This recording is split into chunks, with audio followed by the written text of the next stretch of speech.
وأشهد أن لا إله إلا الله وحده لا شريك له وأشهد أن محمدا عبده ورسوله أما بعد فأعوذ بالله من الشيطان الرجيم يا أيها الذين آمنوا اتقوا الله حق تقاته ولا تموتن إلا وأنتم مسلمون يا أيها الناس اتقوا ربكم الذي خلقكم من نفس واحدة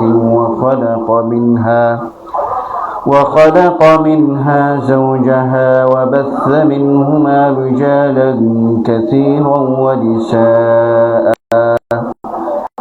واتقوا الله الذي تساءلون به والأرحام إن الله كان عليكم رقيبا يا أيها الذين آمنوا اتقوا الله وقولوا قولا سديدا يصلح لكم أعمالكم ويغفر لكم ذنوبكم ومن يطع الله ورسوله فقد فاز فوزا عظيما اللهم صل على محمد وعلى آل محمد كما صليت على إبراهيم وعلى آل إبراهيم إنك حميد مجيد اللهم بارك على محمد وعلى آل محمد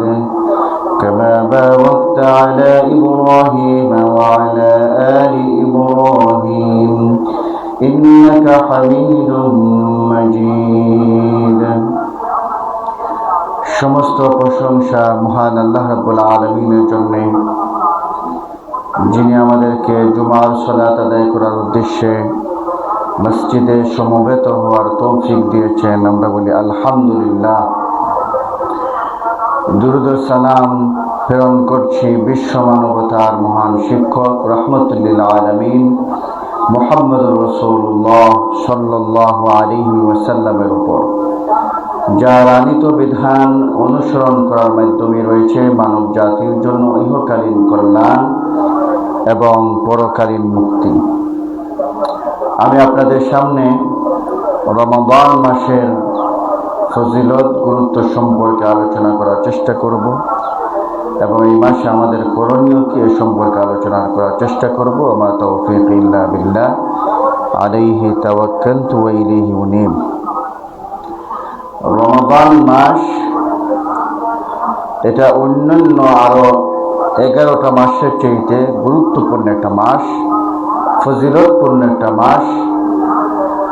আর এই রমাদান মাসে আল্লাহ রাব্বুল আলামিন কুরআনুল কারীম নাজিল করেছেন। শাহরু রমাদান আল্লাযী উনজিলা ফীহিল কুরআন। এই জন্য এই রমাদান মাস, যেহেতু এই রমাদান মাসের মধ্যে আল্লাহ রাব্বুল আলামিন কোরআন নাজিল করেছেন, এই জন্য এই রমাদান মাসের গুরুত্ব অপরিসীম।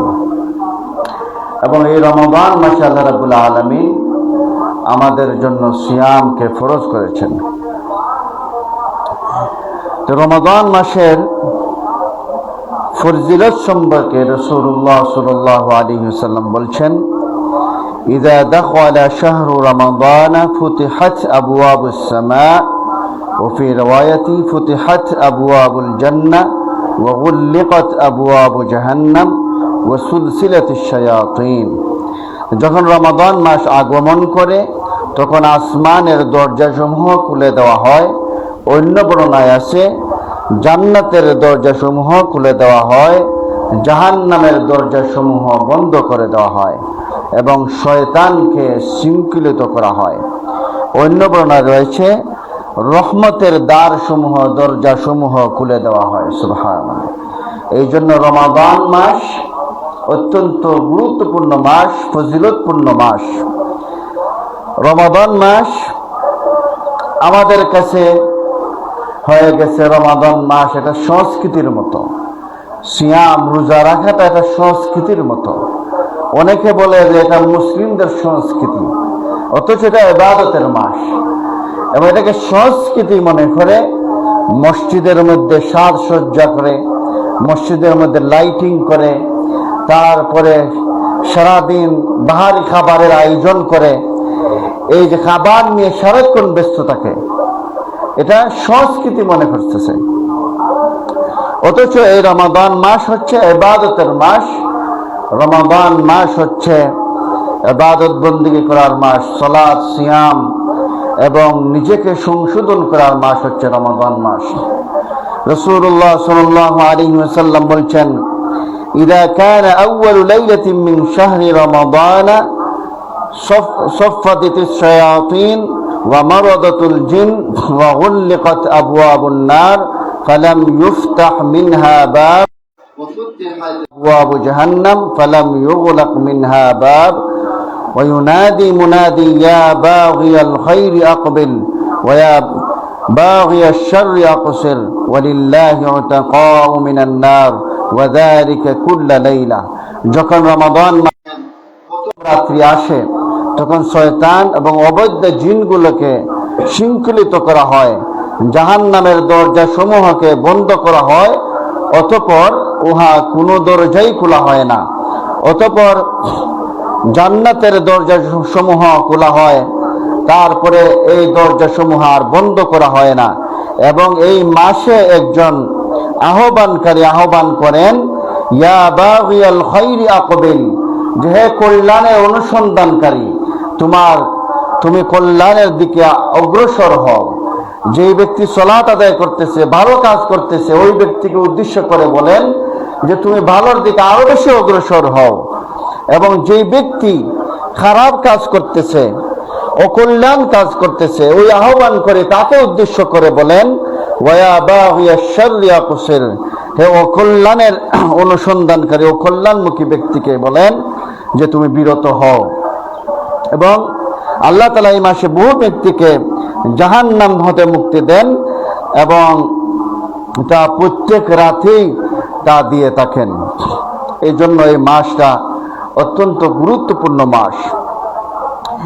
এই সিয়াম আল্লাহ রাব্বুল আলামিন বলছেন সূরা আল বাকারা 183 নম্বর আয়াত, ইয়া আইয়ুহাল্লাযীনা আমানু কুতিবা আলাইকুমুস সিয়াম কামা কুতিবা আলাল্লাযীনা মিন ক্বাবলিকুম লাআল্লাকুম তাত্তাকুন। এই সিয়ামকে আমাদের উপরে ফরজ করা হয়েছে, পূর্ববর্তীদের উপরে ফরজ করা হয়েছিল। উদ্দেশ্য হচ্ছে যাতে করে আমরা তাকওয়াবান হতে পারি, আমরা যাতে মুত্তাকি হতে পারি, আমাদের অন্তর যাতে আল্লাহ রাব্বুল আলামিনের ভয় সৃষ্টি হয়। এই জন্য আল্লাহ রাব্বুল আলামিন এই সিয়ামকে আমাদের সামনে আমাদেরকে সিয়ামকে ফরজ করেছেন।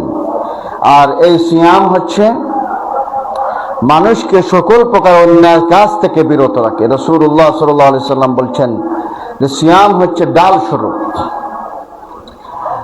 একজন মানুষ অভুক্ত থাকলো মানে সে সিয়ামকারী নয়, সে সাইম নয়, সে কিছু খেলো না এ মানে সে সাইম নয়। অর্থাৎ ওই ব্যক্তি সাইম যে ব্যক্তি সকল ধরনের পাপাচার থেকে বিরত থাকে, সকল ধরনের অশ্লীলতা থেকে বিরত থাকে। অনেক মানুষ আছে, হাজার হাজার লক্ষ লক্ষ মানুষ আছে, সে অভুক্ত আছে কিন্তু সারাটা দিন সে মুভি দেখে কাটাইয়া দেয়। দিনটা কিভাবে পার করি, এই জন্য মুভি দেখে কাটাইতেছে, সারাটা দিন লুডো খেলে কাটাইতেছে, সারাটা দিন গল্প গুজব করে কাটাইতেছে, অশ্লীলতা বেহায়াপনা সে দিনটা কাটিয়ে দিচ্ছে। আবার সে ইফতার করতেছে, সিয়াম রাখতেছে, তাইলে ওই ব্যক্তি সিয়াম নয়। তাকে অশ্লীলতা থেকে যে ব্যক্তিকে ফিরাতে পারে নাই, যেই ব্যক্তি এই অন্যায় কাজ থেকে বিরত হতে পারেনি, ওই ব্যক্তি সিয়াম রাখে নাই। তো সিয়াম হচ্ছে ডাল স্বরূপ। রাসূলুল্লাহ সাল্লাল্লাহু আলাইহি ওয়াসাল্লাম বলেন, যখন তোমাদের কারো সিয়াম পালনের সময় হবে সেজন্য অশ্লীল কথা না বলে, ঝগড়া না করে। যদি কেউ তাকে গালি দেয় কিংবা তার সাথে লড়াই করে, তাহলে সেজন্য বলে আমি সাইম, আমি সিয়াম রেখেছি, অতএব আমি তোমার সাথে ঝগড়া লিপ্ত হব না। রহমানের বান্দারা وعباد الرحمن الذين يمشون على الأرض هونا وإذا خاطبهم الجاهلون قالوا سلاما। রহমানের বান্দাদের সাথে যখন জাহেল ব্যক্তিরা বিতর্ক করতে আসে তারা বলে সালাম, অর্থাৎ তোমার কাছে বিদায় নিলাম, তোমার সাথে বিতর্কে লিপ্ত হলাম না। সে বিতর্কে লিপ্ত হয় না, এড়িয়ে চলে যায়।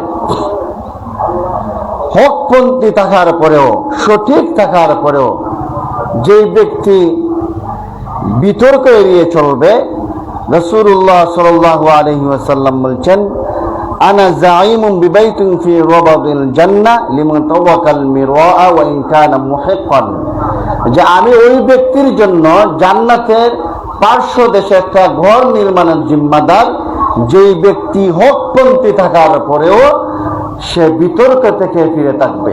ওই ব্যক্তির জন্য আমি জান্নাতে পার্শ্ব দেশে একটা ঘর নির্মাণের জন্য জিম্মাদার।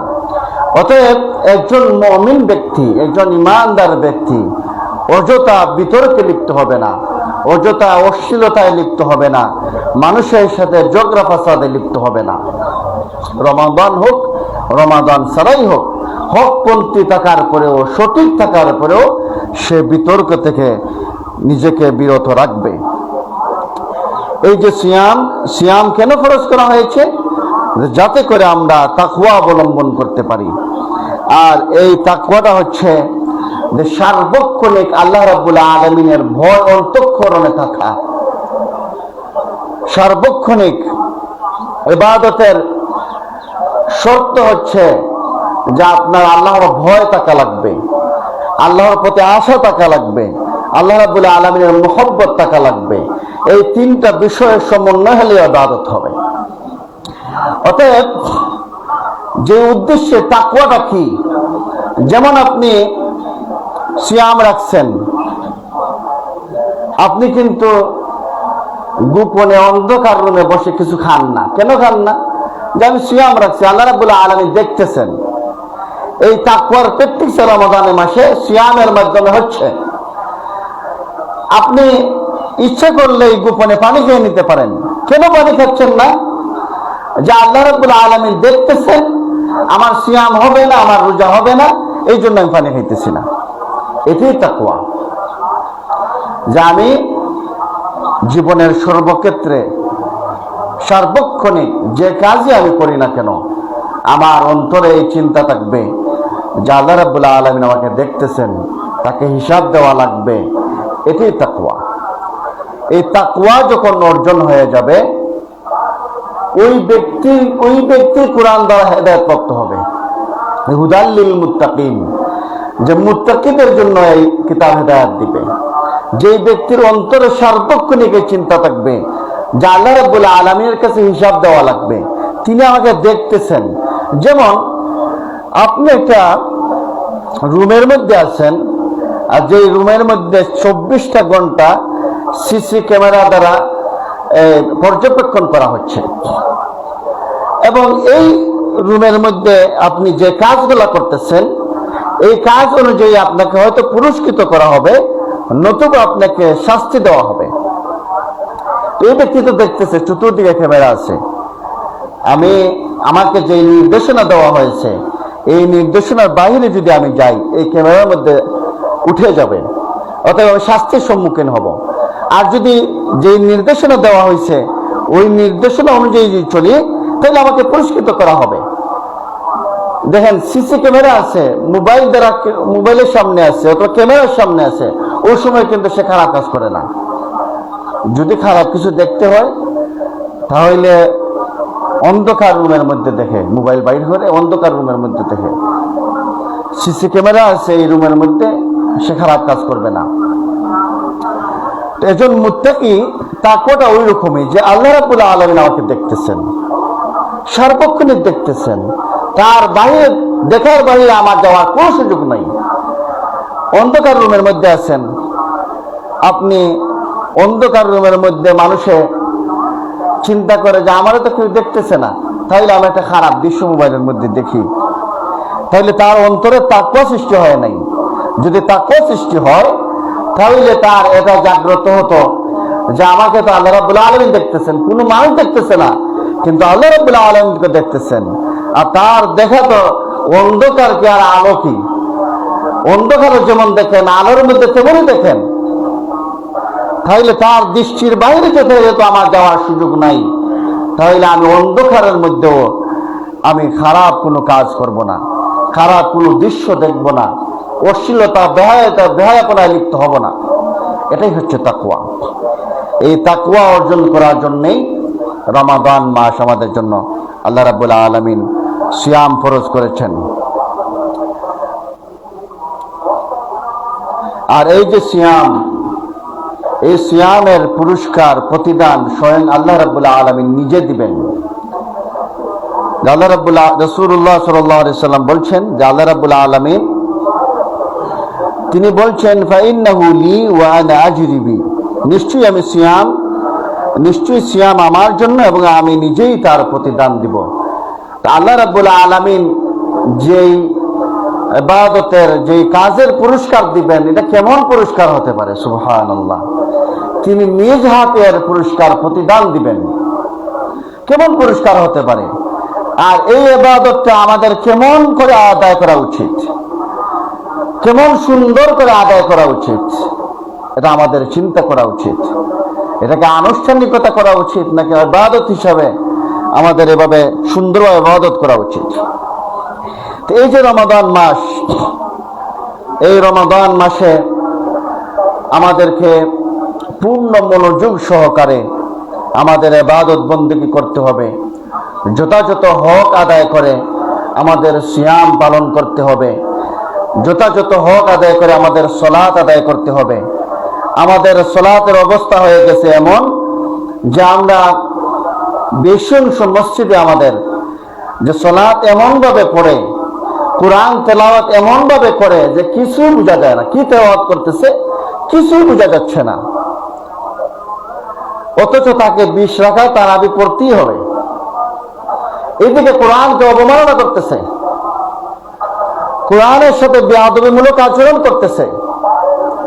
আমাদের সমাজে যে সিস্টেমে কোরআন তেলাওয়াত করা হচ্ছে, এটা কোরআনের সাথে অবমাননা।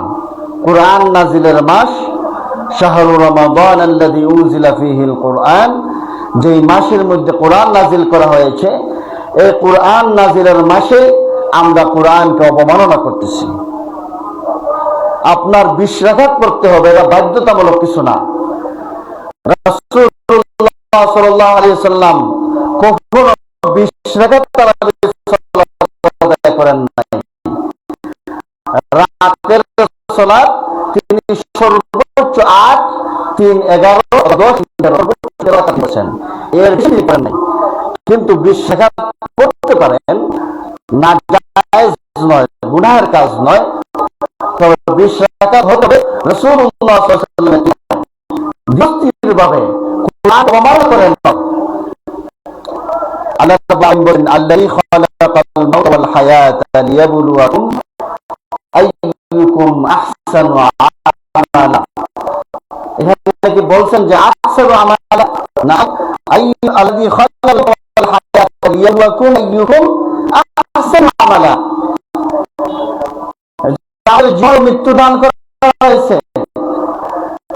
আল্লাহ রাব্বুল আলামিন দেখতে চান আমাদের মধ্যে কারা আমাদের মধ্যে সুন্দর আমল করে, বেশি আমল দেখতে চান না। বেশি আমল কেন বলা হয়? বলা হচ্ছে সুন্দর কেন।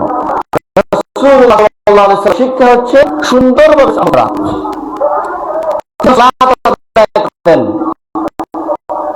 তার পাপ ভুলে যেত।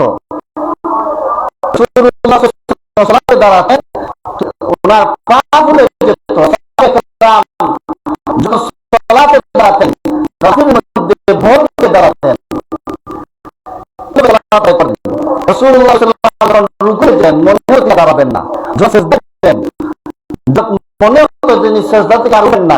আয়েশা রাদিয়াল্লাহু তাআলা আনহা অনেক সময় চিন্তা দেখতেন যে রাসূলুল্লাহ সাল্লাল্লাহু আলাইহি ওয়াসাল্লাম জীবিত আছেন কিনা। সুবহানাল্লাহ। এভাবে সালাত করেন রাসূলুল্লাহ রাতের সালাত। আর আমাদের সমাজের শিক্ষা হচ্ছে বহু ব্যক্তি প্রতি রাতে প্রতি প্রতি রাতে 12 রাকাত সালাত আদায় করতেন। জৈনক বুজুর্গ প্রতি রাতে 1000 রাকাত সালাত আদায় করতেন। অথচ তিনজন সাহাবী রাসূলুল্লাহ সাল্লাল্লাহু আলাইহি ওয়াসাল্লামের দরবারে গেলেন এবং তারা রাসূলুল্লাহর বিবির কাছে আমল জানার বললেন, রাসূলুল্লাহ সমস্ত গুনাহ আদায় করে গুনাহ মাফ, উনার এতদিন আমল না করলেও চলবে, আমাদের একটু আমল করতে হবে। তখন এখানে বলেন যে আমি কখনোই রাত্রিতে আমি ঘুমাবো না, আমি কখনোই রাত্রিতে ঘুমাবো না, কাটিয়ে দিব। আরেকজন বলেন যে আমি সারাটা বছর সিয়াম রাখবো, আরেকজন আমি করবো না। রাসূলুল্লাহ সাল্লাল্লাহু আলাইহি ওয়াসাল্লাম ওই তিনটি কথা শুনে বললেন আমি সিয়াম রাখবো, সারা বছর রাখা আমার সুন্নাহ নয়, আমি রাত্রিতে ভাই আবার জাগ্রত হই, সারা রাত থাকা এটা আমার সুন্নাহ নয়। ওই কিছু বলতেছে যে আবু হানিফা আলাইহি তিনি এসা ওযু দিয়ে ফজরের সালাত করেছেন প্রায় 40 বছর। কথা যদি সত্য হয়ে থাকে এই কথাটা রাসূলুল্লাহ সুন্নাতের সাথে সঠিক কথা। যেই সাহাবী বলেন যে আমি সারা রাত রাখবো এবং আমি রাতে সালাত আদায় করব, অর্থাৎ ফজরের সালাত আদায় করব, এখানে রাসূলুল্লাহ সাল্লাল্লাহু আলাইহি ওয়াসাল্লাম যে আমি পুরো রাত্রি জাগ্রত হই, অর্থাৎ রহমানের তাকবীর সালাত আদায় না। তার দ্বারা বললেন যে আমি বিবাহ সাথে করি, আমার সুন্নাহ, আমার সুন্নাহ সম্পর্ক নাই, তার সাথে আমার সাথে সম্পর্ক নাই, সম্পর্ক নাই, তার জায়গায় এখন বুঝেন يحذر الذين يخالفون عن امره ان تصيبهم فتنة او يصيبهم عذاب اليم। তারা রাসূলুল্লাহ সাল্লাল্লাহু আলাইহি ওয়াসাল্লামের মুখালিফ করে, يحذر الذين يخالفون عن امره ان تصيبهم عذاب اليم। তাদেরকে দুনিয়ার জীবনে দুনিয়ার জীবনে শান্তি পেয়ে আখিরাতের জীবনে শাস্তি দেওয়া হবে। তাহলে আমাদের কর্তব্য হচ্ছে রাসূলুল্লাহ সাল্লাল্লাহু আলাইহি ওয়াসাল্লাম রাসূলুল্লাহ সাল্লাল্লাহু আলাইহি ওয়াসাল্লাম দৃষ্টিভাবে সালাত আদায় করতেন। তার সুন্নাত হচ্ছে বিরতিভাবে সালাত আদায় করা, খুশু হুজুর সহিত সালাত আদায় করা, ভয় না করা, বিরতি শান্তভাবে সালাত আদায় করা। এবং আমাদের সমাজে দুইবার সালাত আদায় করতেছে, এটা হচ্ছে রাসূলুল্লাহ সাল্লাল্লাহু আলাইহি ওয়াসাল্লাম সুন্নাতকে অবমাননা করা। ওটা আপনার এসব দিয়ে ফজরের সালাত আদায় করা, এটা রাসূলুল্লাহ সাল্লাল্লাহু আলাইহি ওয়াসাল্লামের সুন্নাত নয়। আপনার 500 কাজ সালাত আদায় করা, 1000 সালাত আদায় করা, এটা রাসূলুল্লাহ সাল্লাল্লাহু আলাইহি ওয়াসাল্লামের সুন্নাত নয়। রাসূলুল্লাহ সাল্লাল্লাহু আলাইহি ওয়াসাল্লাম সালাত আদায় করেন। এই কোরআনের মাস, আমাদের গুরুত্ব দেওয়া উচিত, যেটা গুরুত্ব দেওয়ার কথা ছিল সেটার মধ্যে আমরা কোরআন অবমাননা করতেছি। অতএব আপনি 2 রাকাত সালাত আদায় করুন, আপনি 4 রাকাত সালাত আদায় করুন, আহসান আমাল হয়, সুন্দর হয়, নতুবা আমল গ্রহণযোগ্য হবে না। ওয়াকাদিমনা ইলা আমালিন ফাজআলনাহু হাবাআন মানসুরা। বিক্ষিপ্ত দুলির আল্লাহ রাব্বুল আলামিন ফেলেছেন। এই রমজান মাস এবং কোরআনুল কারীম একটার সাথে ওতপ্রোতভাবে জড়িত। কোরআন এই মাসে নাযিল হয়েছে, এই জন্যই এই মাসের এত কোরআন রাসূলুল্লাহ সাল্লাল্লাহু আলাইহি ওয়াসাল্লাম নাযিল হয়েছে, এই জন্যই রাসূলুল্লাহ এত বেশি সম্মান। কোরআন যে ব্যক্তি ধারণ করে, কোরআন অনুযায়ী যে ব্যক্তি আমলে কোরআনকে যে ব্যক্তি সম্মান করে, যে ব্যক্তি কোরআন তেলাওয়াত করে, যে ব্যক্তি কোরআন অনুধাবন করে, সমস্ত মানুষকে সম্মানিত, আল্লাহ রাব্বুল আলামিন সমস্ত মানুষকে সম্মানিত করবেন। সুবহানাল্লাহ। কোরআন সম্পর্ক রাখবে। আল কুরআন হুজ্জাতুল লাকা ওয়া আলাইকা, কুরআন তোমার পক্ষে অথবা বিপক্ষে করলে। এই জন্য আমাদের কর্তব্য বেশি কোরআন তেলাওয়াত, বেশি বেশি জিকির করা, কোরআন তেলাওয়াত না, তারপরে তাদের কোরআন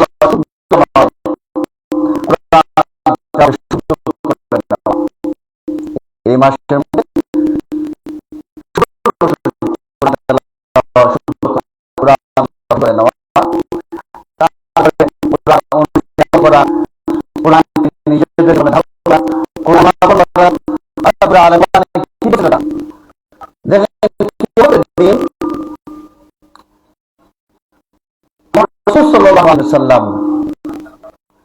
মানুষের সুপারিশ করবেন, আমরা জানি,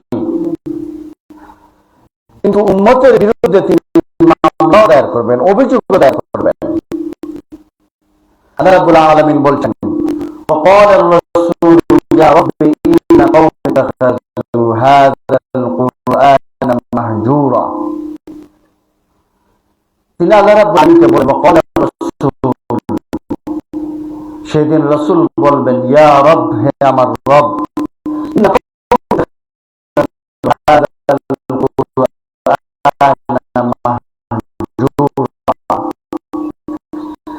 যা আমার কওমের লোকেরা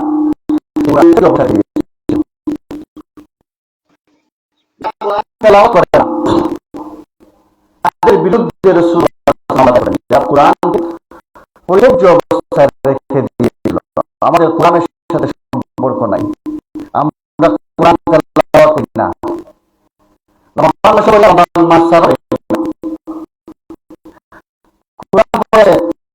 আমার মধ্যে কোরআন পড়ে আছে, আপনার তার মধ্যে পড়ে আছে, এই কোরআন বের করে কোনো তেলাওয়াত করি না। এবং এই কোরআনের গুরুত্বপূর্ণ যে হক, কোরআনকে বুঝা, কোরআন আল্লাহ কি বলছেন এটা অনুধাবন করা।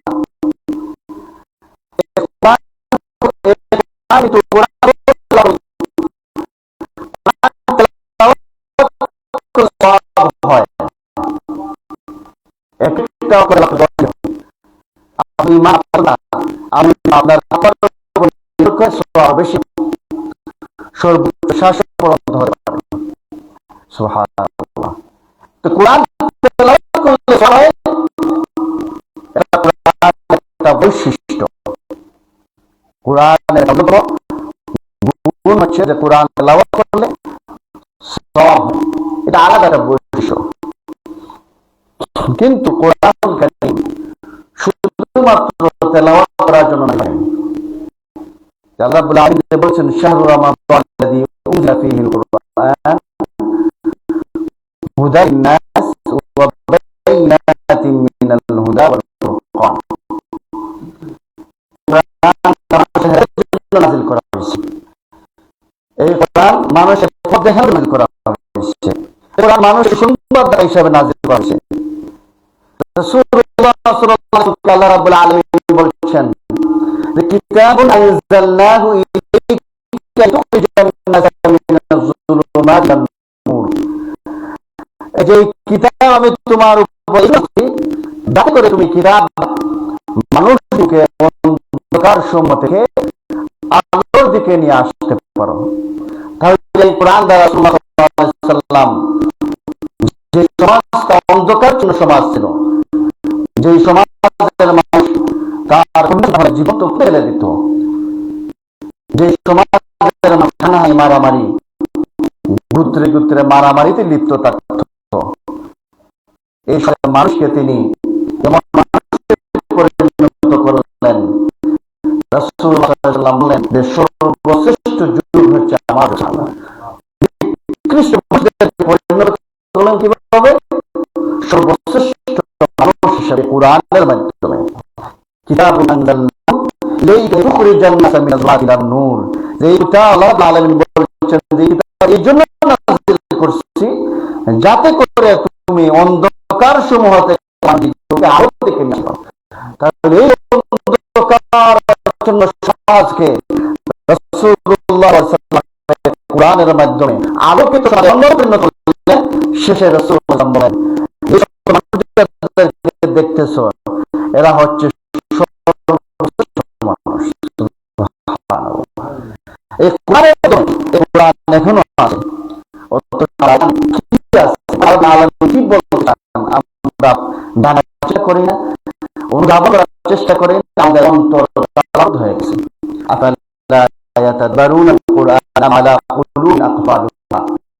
কোরআন নিয়ে কেন ঘোষণা করো না? অন্তর হয়ে গেছে, আমাদের হয়ে গেছে। আমরা কোরআন শুধুমাত্র তেলাওয়াত করি, অনেক বেশি সময় তেলাওয়াত করে না, কিছু মানুষ শুধুমাত্র কোরআন শুধুমাত্র তেলাওয়াত করার জন্য আসে নাই, কোরআন এসেছে মানুষকে হেদায়েত করার জন্য। কোরআনের আরেকটা নাম হচ্ছে আল ফুরকান, আল বাইনাল হাক্কি ওয়াল বাতিল। সবটা পার্থক্যকারী কিতাব হচ্ছে কোরআন। সুবহানাল্লাহ।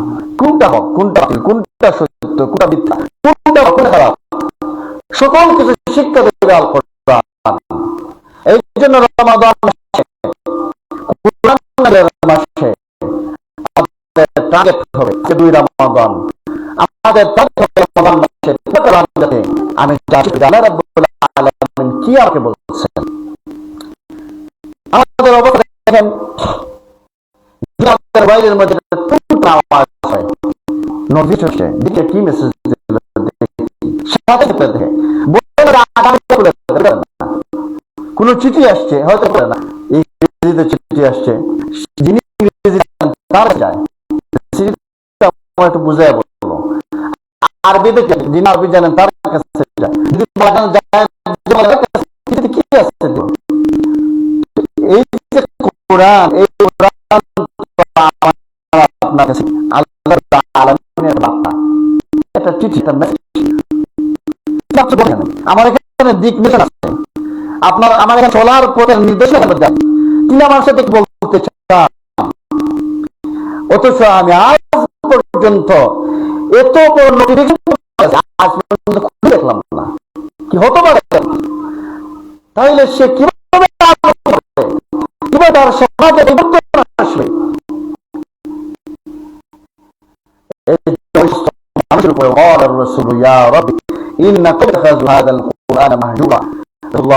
বলবেন যে আমার কওমের লোকেরা এই কোরআনকে পরিত্যক্ত অবস্থায় রেখেছিল।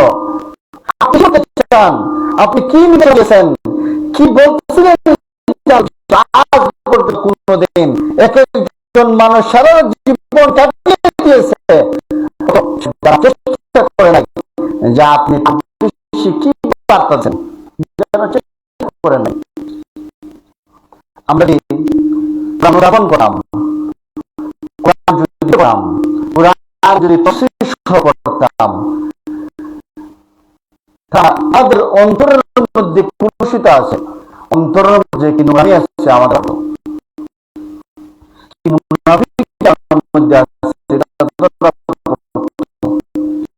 কি নির্দেশনা আছে, আমাদের তথ্য। আমি করতাম, তাহলে আমাদের প্রত্যেকের কর্তব্য ছিল এমন ভাবে আমরা জ্ঞান যাতে কোরআন তেলাওয়াত করতে পারি, কোরআনে কি আছে। অথচ আমরা জন্য আমরা সময় বের করি না, আমরা তেলাওয়াত শুদ্ধ করতে পারি না। এটা অনেক বড় বিষয়, কোরআন তেলাওয়াত করতে আমরা বুঝতে পারি, এটা অনেক বিষয়। আমরা যদি উদাহরণ করতাম, আমি বুঝতাম, তাহলে আমাদের কিভাবে গঠন করতে হবে, আমাদের পারিবারিক জীবন কিভাবে গঠন করতে হবে, আমাদের সামাজিক কিভাবে চলাফেরা করতে হবে, রাষ্ট্রীয়ভাবে আমাদের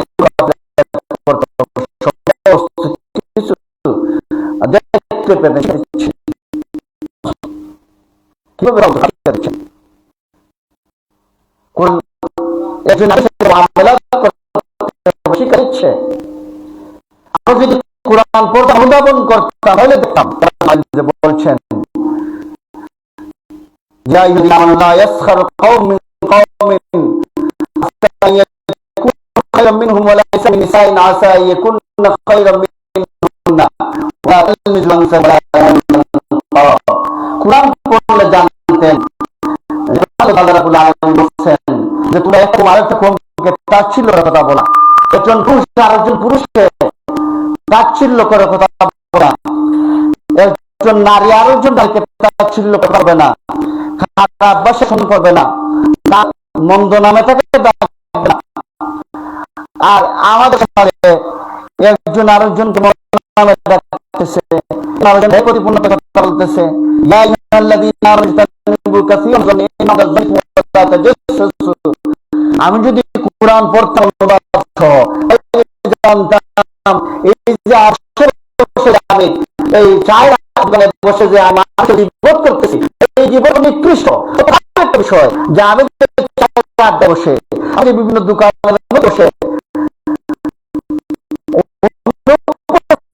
ভাইয়ের ব্যাপারে জানি করতেছি, প্রাণ করলে জানতাম এটা কত কাজ। মরা ভাইয়ের খাওয়া পছন্দ করি না। যদি আমরা পড়তাম, কোরআন যদি অনুধাবন করতাম তাহলে দেখতে পেতেন।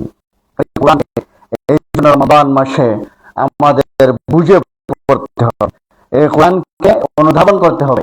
এই কোরআন আপনার জীবনে বদলাবে।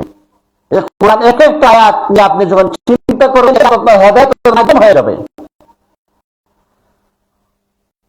রাসূলুল্লাহ সাল্লাল্লাহু আলাইহি ওয়াসাল্লাম বলেন, "মাজতামাউ ইয়াকুল্লাহু আযজা ওয়া জাল ইল্লা হাকামুল মালায়েকা ওয়া গাশিয়াত আলাইহিমুর রাহমা ওয়া নাযাত আলাইহিমুস সাকিনা।" যখন কোন ব্যক্তি কোরআন অনুধাবন করে বুঝে পড়ার চেষ্টা করে, ফেরেশতারা তাকে বেষ্টন করে রাখে। সুবহানাল্লাহ। তার উপরে অনবরত রহমত নাযিল হয়, ওয়া নাযাত আলাইহিমুস সাকিনা, এবং তার উপরে সাকিনা নাযিল হয়, প্রশান্তি নাযিল হয়। সুবহানাল্লাহ। তাহলে আপনার এই যে পেরেশানি কোরআনের মাধ্যমে দূর হয়ে যাবে। কোরআন যদি আমরা অনুধাবন করতাম তাহলে আপনার আমাদের যে দুনিয়ার মোহ সৃষ্টি হয়ে গেছে এই মোহটা দূরে চলে যেত, আখিরাতের ভয় ঢুকত। কোরআন যদি আপনি পড়েন কাল্লা লা ওয়াজার, আমার পলায়ন করা পলায়ন করার জায়গা কোথায়? সেদিন মানুষ বলবে পলায়ন করার তো কোনো জায়গা নাই। সেদিন দুই ধরনের মানুষ কোরআন পড়লেই, এক ধরনের মানুষকে ডান হাতে আমলনামা দেওয়া হয়, এই সমস্ত মানুষ হবে সবচেয়ে সফল মানুষ। সফল মানুষের আল্লাহ রাব্বুল আলামিন বলছেন, কুল্লু নাফসিন যায়িকাতুল মাউত, প্রত্যেক প্রাণকে মৃত্যুর স্বাদ আস্বাদন করা লাগবে।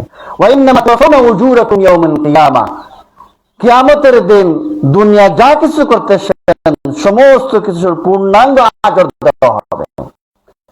ফামান যুহজিহা আনিন নার ওয়া উদখিলাল জান্নাহ ফাকাদ ফাজ। ফামান যুহজিহা আনিন নার, যে ব্যক্তিকে জাহান্নাম থেকে মুক্তি আনা হবে, ওয়া উদখিলাল জান্নাহ, জান্নাতে প্রবেশ করা হবে, ফাকাদ ফাজ, এইটি হচ্ছে সফল কাম। ওয়ামাল হায়াতুদ দুনিয়া, দুনিয়া জীবন খেল তামাশা কিছু না। কোরআন পড়লে পাবেন, কোরআন অনুধাবন করলে পাবে। কিতাবাহু বিশিমালিহি ফায়াকুলু ইয়া লাইতানি লাম উতা কিতাবিয়া ওয়া লাম আদরি মা হিসাবিয়া ইয়া লাইতাহা কানাতিল কাদিয়া।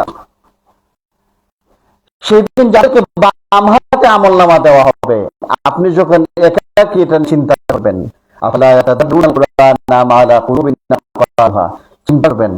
আল্লাহ রাব্বুল আলামিন চিন্তা করতে বলছেন।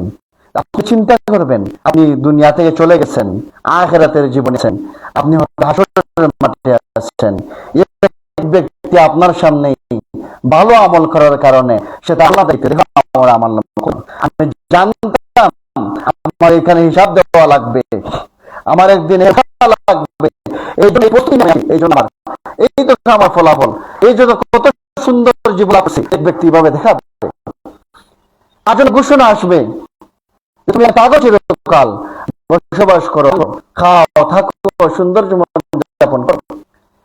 আপনি যখন নির্ভর করবেন, চিন্তা করবেন, গবেষণা করবেন, কিতাব বিশ্বমান ইয়া লাইতানি লাম উতা কিতাবিয়া ওয়া লাম আদরি মা হিসাবিয়া। বাম হাতে আমলনামা যাদের দেওয়া হবে, সে বলবে যে আমার আমলনামাটা যেমন না দেওয়া হতো, আমার যেখানে উঠা না লাগতো, আমার দুনিয়ার জীবনের মৃত্যু যদি শেষ মৃত্যু হতো, এইভাবে সে আফসোস করে, সে বলবে মালিয়া, আর ধন সম্পত্তি কোনো কাজে আসে নাই, আমার পাওয়ার ক্ষমতা কোনো কাজে আসে নাই।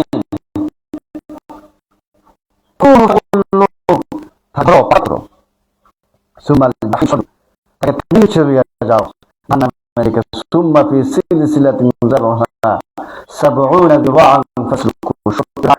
লম্বা শিকল দিয়ে তাকে টেনে জানামের দিকে নিয়ে যাওয়া হবে।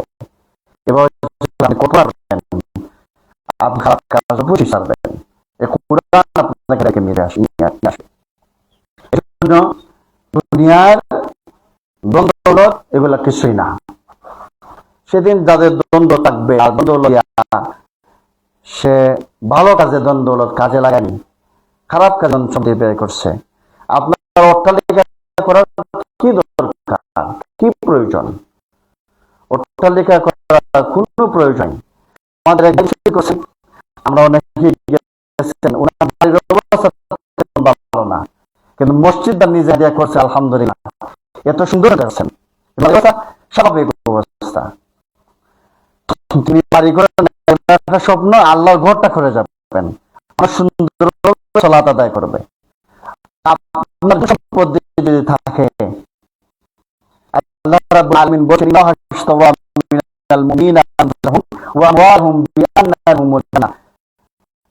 মুমিনের জানমাল আল্লাহ ক্রয় করে নিয়েছেন জান্নাতের বিনিময়ে। অতএব আমরা যদি চাই আল্লাহ রাব্বুল আলামিন সমস্ত জায়গায় দান করলে ও সমস্ত জায়গায় দান করতে হবে। আফসোস করবেন আসো না, বানাইছে কোনো কাজ না। এই জন্য অবস্থা সমাধান করবো। রমজান মাস বরকতপূর্ণ মাস,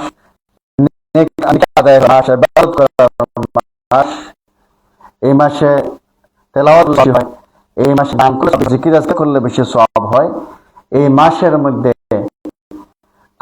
আমাদের যে মসজিদটা আছে, আমাদের এই মসজিদের মধ্যে আমাদের মাদ্রাসা কমপ্লেক্স, এই মসজিদটা নির্মাণ করার জন্য ভাইরা দিন রাত পরিশ্রম করছেন এবং তারা হিমশিম খাচ্ছেন। আপনারা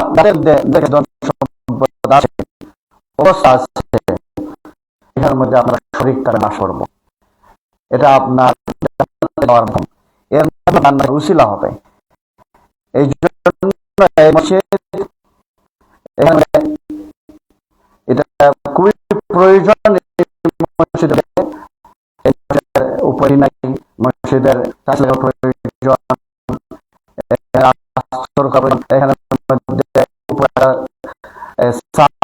প্রয়োজন আছে। যে দিয়েছেন আখিরাতের জন্য কিছু রেখে যান, আখিরাতের জন্য রেখে যান, যাতে আপনার বলা লাগে যে আমার ধন সম্পত্তি কোনো কাজে আসলো না, এটাই আপনার কামাই, এটাই আপনার সঞ্চয়। আপনি আজকে মারা গেলেন, ভুলে যাবে, আপনার সন্তান আপনাকে ভুলে যাবে। দুনিয়ার জীবনটাই দুঃখ ছাড়া কিছু না, আপনাকে ভুলে যাবে। আপনার সঞ্চয় কি?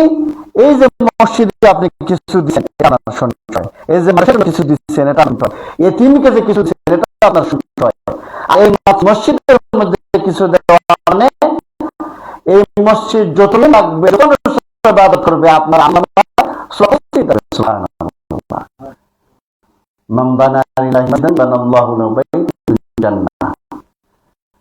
মসজিদ দেখছেন, জীবনে আল্লাহ রাব্বুল আলামিন নির্মাণ করবেন।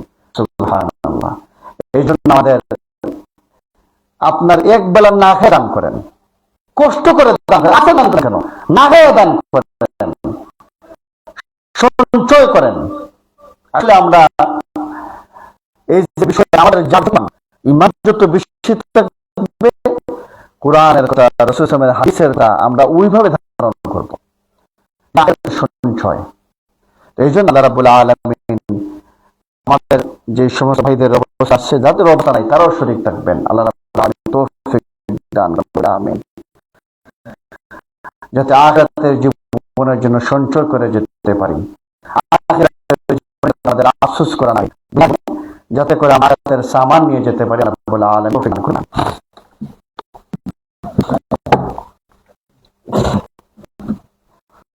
আলহামদুলিল্লাহ ওয়াসসালাতু ওয়াসসালামু আলা রাসূলিল্লাহ। أما بعد فإن خير الحديث كتاب الله وخير الهدي هدي محمد صلى الله عليه وسلم وشر الأمور محدثاتها وكل محدثة بدعة وكل ضلالة في النار. قال الله تعالى إن الله وملائكته يصلون على النبي يا أيها الذين آمنوا صلوا عليه وسلموا تسليما.